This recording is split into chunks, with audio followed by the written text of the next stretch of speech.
Welcome back.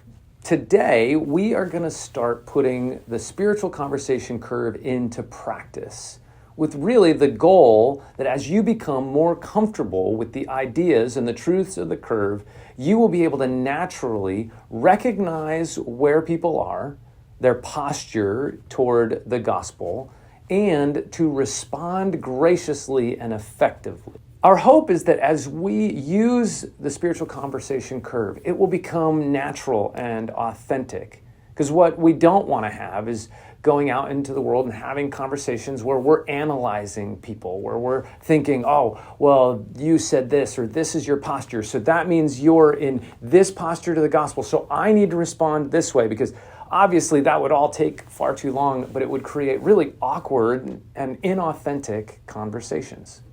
We want to become familiar with and practice using these ideas so that when we encounter people, we are ready to meet them where they are and respond effectively, but also naturally, so you can still just be yourself. So today we're going to practice recognizing when someone is in an unreceptive posture to the gospel, and then how to respond graciously and effectively.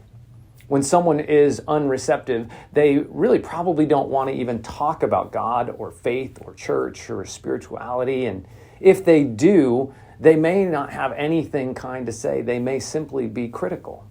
Even as I'm starting to describe that posture, you might be picturing some people in your life that you suspect are unreceptive to the gospel. And you may have wondered, how do I even engage them? The spiritual conversation curve helps us realize that we can engage people in an unreceptive posture through chatting and relating. These are conversations where we're talking about everyday life. We're just sharing what's going on. We're developing a friendship. We're growing trust. It doesn't mean that you can't mention your faith. And as a matter of fact, it's important for people in your life to know that you're a follower of Jesus. But what it does tell us is that continuing to push or continuing to invite or continuing to force a conversation that they're not ready for, it's not going to be very effective. It's also not very respectful to where they are in their life. And it's likely to backfire and not have the effect that we would hope. It may push them further away rather than draw them closer. Through these chatting and relating conversations, God is responsible for opening them up, gaining a hearing, and drawing them closer. As we begin thinking about people in an unreceptive posture, it's really important to remember that people are usually unreceptive for really good reasons. Maybe because their family is unreceptive. Maybe they didn't grow up in any sort of a faith. Maybe they got involved in a church for a while and ended up getting hurt or burned in the end. They might have even explored the Christian faith and for whatever reason decided, no, that's not for me, I'm not into that. Whatever it is, they have real reasons, and it's important to remember and respect that. It's also important to remember that it's not your job to change them. Instead, pray for them. Bring them to God. Ask that He would be at work in their life. And then it's our responsibility to try to meet them where they are, to recognize their posture to the gospel and respond confidently and graciously. So let's start practicing.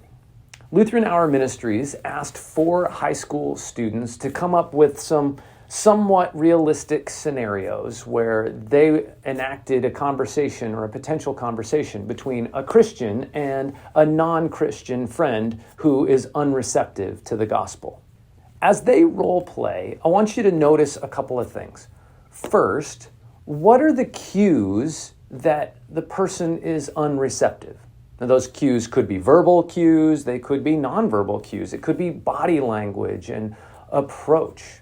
But what are the cues that say that they're unreceptive?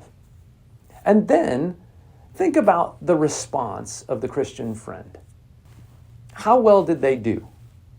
And you'll notice some of the responses are good. They're chatting and relating conversations. Some, not so good. As you watch, there'll be short breaks between the conversations.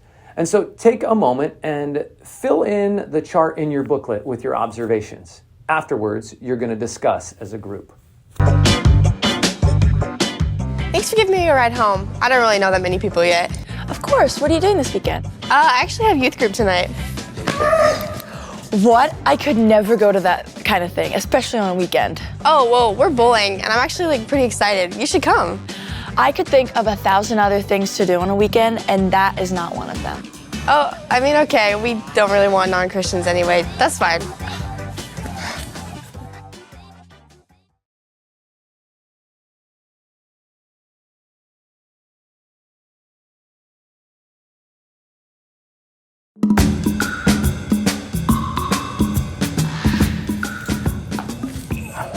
Hey man, you fought really hard today. I'm really proud of you. I know we lost, but you should be proud. If you want to get cheered up, my youth group's doing something tonight. We got pizza and a movie. If you want to come. No man, I have to work on my shot tonight.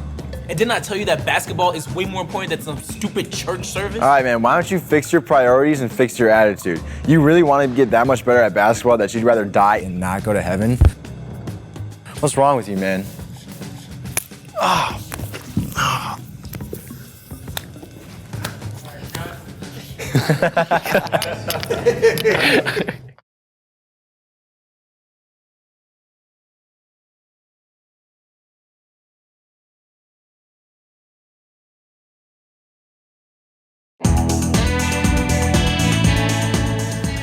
What did you think of Mr. Gilbert's class today? I thought it was really inspirational. Really? That's weird. I did not like it at all. It just felt like, I just hate when he ties his Christian beliefs into his history lessons. I don't know, it just makes me feel like he's forcing me to believe something, and I don't like that at all. I get that. I know I don't like to be forced into believing anything. What do you believe? I believe I'm gonna ace this chemistry test next period. Nice. I don't like chemistry. Speaking of being forced to believe something,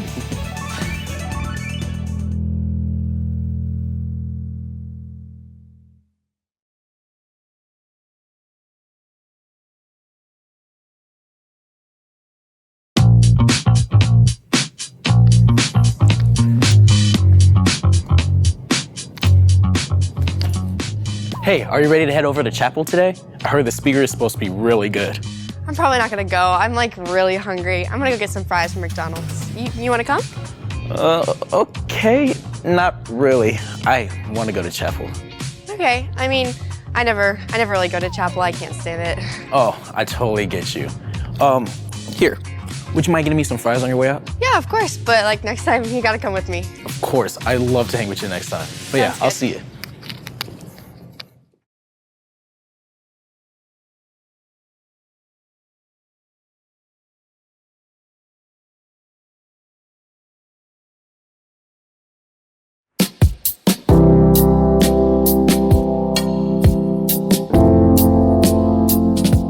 Oh my gosh, it's another one of those Jesus commercials. See, they're so annoying and so repetitive. oh, you think so? Why is that? See, Jesus doesn't get me. I don't want to be preached at while I'm watching a game. I just want to watch the game. And see, it's a great game. It is a good game. Who are you rooting for? Honestly, I don't really care as long as the game is interesting. I get you.